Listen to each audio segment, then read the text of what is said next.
Famous YouTuber Karl rock ने आरोप लगाया है कि भारत सरकार ने उन्हें ब्लैक लिस्ट कर दिया है और देश में उनके एंट्री को बैन कर दिया गया है। कार्ल रॉक का पूरा नाम कार्ल एडवर्ड राइस है, लेकिन कार्ल नाम से मशहूर है। रॉक का कहना है कि दिल्ली में मेरी पत्नी और परिवार है, लेकिन मुझे ब्लैक लिस्ट में डाल दिया गया है, जिस वजह से मैं भारत नहीं आ सकता हूं।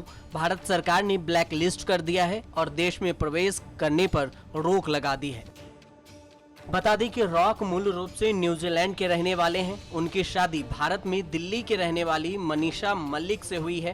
कार्ल भारत में यात्रा करने वाले विदेशियों के लिए टिप्स साझा करते हैं। पिछले साल कार्ल की दिल्ली के मुख्यमंत्री अरविंद केजरीवाल ने एक सरकारी प्लाज्मा बैंक में प्लाज्मा दान करने के लिए प्रशंसा की थी। हाल ही में कार्ल रॉक ने यूट्यूब पर एक वीडियो अपलोड किया जिसका शीर्षक है, मैंने 269 दिनों में अपनी पत्नी को क्यों नहीं देखा। वीडियो में उन्होंने दावा किया कि भारत सरकार ने मुझे मेरी अपनी पत्नी मनीषा मलिक और परिवार से अलग करते हुए भारत लौटने से रोक दिया है। हम अक्टूबर 2014 में दिल्ली में मिले और अप्रैल 2019 में हमने शादी की। पिछले साल मैं दुबई और पाकिस्तान की यात्रा के लिए भारत से निकला, लेकिन इसके बाद मेरा वीजा रद्द कर दिया गया और वीजा रद्द करने का कारण भी नहीं बताया गया।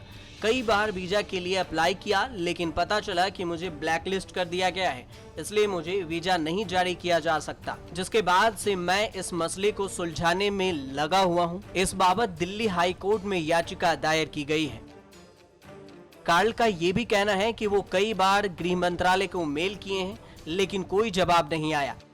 हालांकि अब इस पर विदेश मंत्रालय के अधिकारी ने बताया है कि न्यूजीलैंड मूल के कार्ल रॉक को भारत सरकार द्वारा कई वीजा मानदंडों का उल्लंघन करने के लिए ब्लैकलिस्ट किया गया है।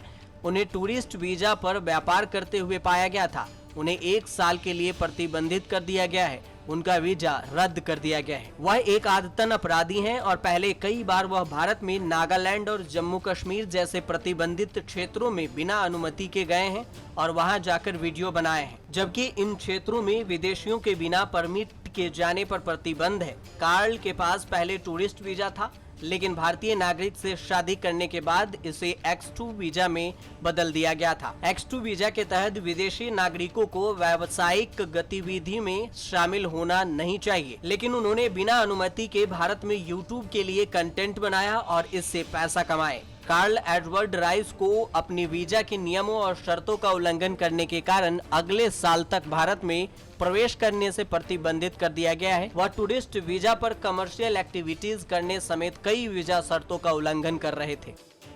बता दें कि कार्ल रॉक के पास 2016 से 2018 और 2018 से 2023 के लिए टूरिस्ट वीजा और 2019 से 2024 तक के लिए X2 वीजा है। उन्होंने इंडियन सर्वाइवल गाइडेड पुस्तक प्रकाशित की, प्रतिबंधित क्षेत्रों का दौरा किया, यूट्यूब पर CAA विरोध को कवर किया, जबकि इन वीजा के तहत उन्हें ये सभी काम करने की अनुमति नहीं थी। इतना ही नहीं, कार्ल ने बीफ पर एक आपत्तिजनक वीडियो भी बनाया, जिससे सामाजिक सौहार्द बिगाड़ने का खतरा पैदा हुआ। अब रॉक की पत्नी ने केंद्र सरकार द्वारा ब्लैक लिस्ट किए जाने के फैसले के खिलाफ दिल्ली हाई कोर्ट में अर्जी दाखिल की है। अर्जी में कहा है कि कार्ल रॉक 2013 से भारत आ रहे हैं। उनके पास न्यूजीलैंड और भारत दोनों की नेशनलिटी है। वह भारत के सभी कानूनों का पालन किया है। उसके पास X2 वीजा है। ब्लैकलिस्ट करने से पहले सरकार से उनकी कोई बातचीत नहीं थी। उनको केवल मौखिक रूप से ही ब्लैकलिस्ट करने की जानकारी दी गई। न्यूज तक ब्यूरो।